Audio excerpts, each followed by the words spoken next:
방송에서 공개된 한국 귀신 목격 사건들. 이 영상은 한국에서 실제로 방송을 통해 공개됐던 귀신 목격 사건들만 정리한 기록입니다.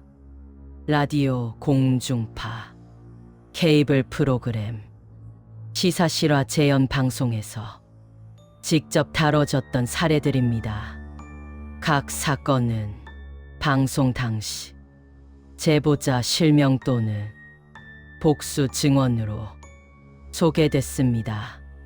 첫 번째 이야기, 한 공중파 라디오 프로그램에 소개된 사연입니다. 서울의 한 아파트에 혼자 살던 여성은 매일 밤 베란다 쪽에서 사람이 서 있는 느낌을 받았습니다.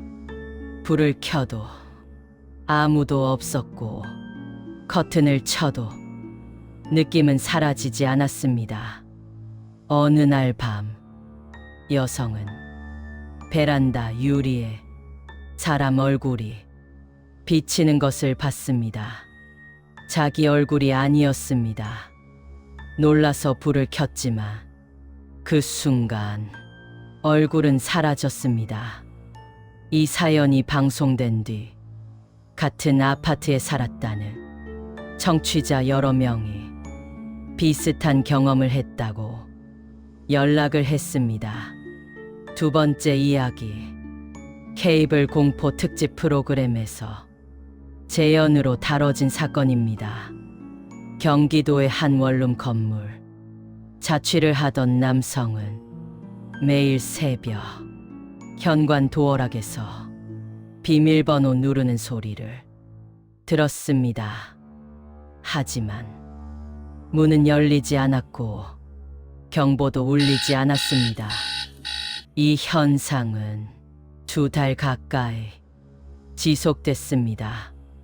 방송 제작진이 도어락 로그를 확인했지만 입력 기록은 단 한 번도 남아있지 않았습니다. 방송 말미에 제작진은 해당 방에서 과거 사망 사고가 있었다는 관리사무소 증언을 전했습니다. 세 번째 이야기, 공중파 실화 재연 프로그램에서 소개된 군대 사건입니다. 강원도의 한 부대, 야간 경계 근무 중이던 병사는 초소 앞에서 군복을 입은 인물을 목격합니다. 계급장은 없었고 얼굴이 보이지 않았습니다.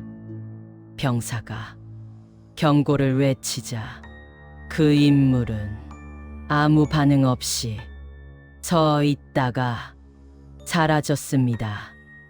이 사건은 방송에서 해당 부대 간부의 인터뷰와 함께 소개됐습니다. 방송에서는 같은 위치에서 유사한 제보가 여러 차례 있었다고 밝혔습니다. 네 번째 이야기, 한 케이블 다큐 프로그램에서 실제로 다뤄진 병원 사건입니다.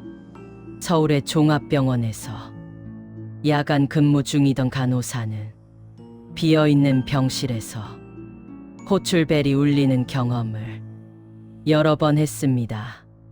병실에는 아무도 없었고 환자 기록도 없었습니다. 그 병실은 방송에서 과거 사망자가 연달아 나왔던 곳이라고 소개됐습니다. 방송 당시 다른 간호사들도 같은 병실에서 비슷한 경험을 했다고 증언했습니다. 다섯 번째 이야기, 택시 기사 귀신 이야기는 여러 방송에서 공통적으로 다뤄졌습니다. 특히 한 시사 교양 프로그램에서는 복수의 택시 기사들이 같은 장소를 지목했습니다.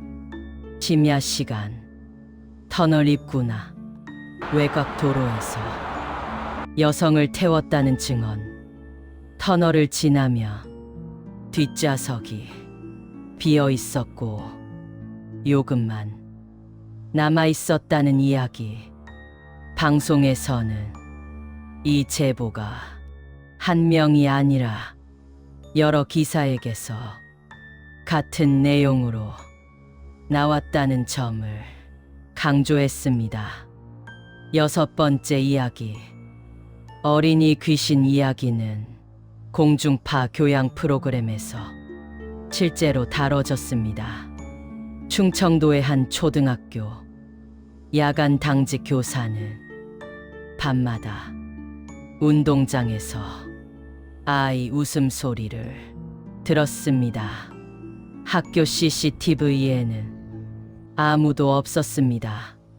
방송 제작진이 조사한 결과 해당 학교 부지에서 과거 사고가 있었다는 기록이 확인됐습니다.